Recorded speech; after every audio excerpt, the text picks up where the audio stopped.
Assalamu alaikum wa rahmatullahi wa barakatuh. Today, I want to focus on getting our blood to our brains. I think it's a great way to really recharge the body and recharge the mind. So, in the afternoon, when you start to hit that afternoon lull of feeling tired, wanting coffee, wanting sugar, the better thing to do is do an inversion, get your head below your heart.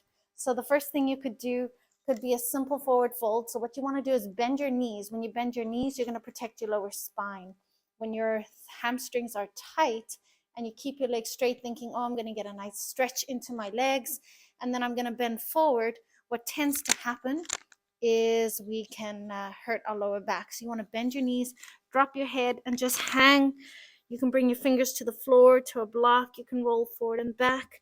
Just allow the blood to really flow into your head.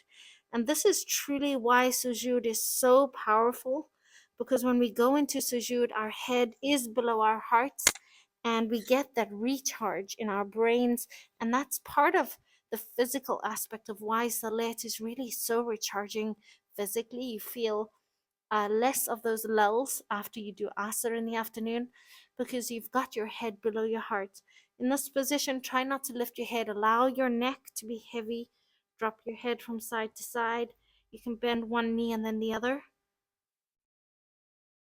allowing your body to hang. This is a great way to traction your spine. You can grab opposite elbows, swaying from side to side. Feel your head heavy, tractioning your spine. With every deep inhale, feel the lengthening and the space between your vertebrae. As you lengthen, you can slowly start to straighten your legs if you have the space there in your lower spine. Rolling the weight towards your toes and then pressing your heels into the floor. Breathing deep. To come out of this pose, you want to press your feet into the floor. Suck your belly in, engage your core. Drop your chin to your chest and allow your arms to be heavy as you roll. Vertebra by vertebra, pressing into your feet, engaging your core.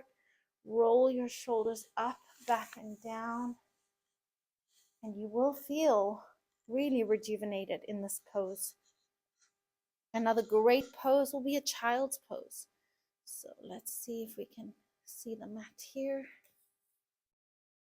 We are going to come down to the mat and just drop our forehead to the ground. A lot like sujood, allowing your hips to be heavy, falling down. I like to tuck my toes under sometimes to get a stretch. Reach your hands forward really long. Press your fingertips into the mat and then roll the outer arms under. So you're opening the outer shoulder blades of your back. Reaching your fingertips forward and pressing them down to activate your shoulders. And pull your spine down towards your feet. So you're creating a traction in your spine again, lengthening through your back body. Breathe into the back body here. Recharge your body. Surrender and drop into the earth. Deep breaths. With every exhale, feel yourself surrendering into the floor.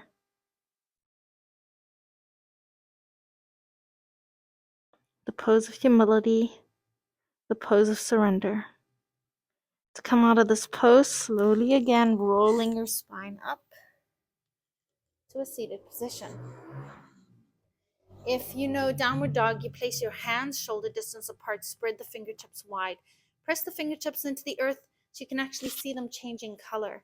You want to press into your feet, and I like to keep the knees bent at the beginning, walking your feet out one by one. In this position, your head is below your heart. Engage your arms, engage your legs, pressing your hips back.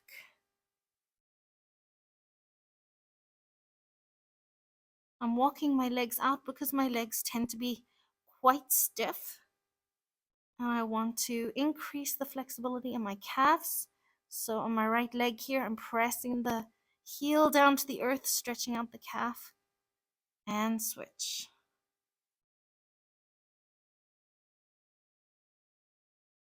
Breathing deep into your back body. Pressing your head towards the earth.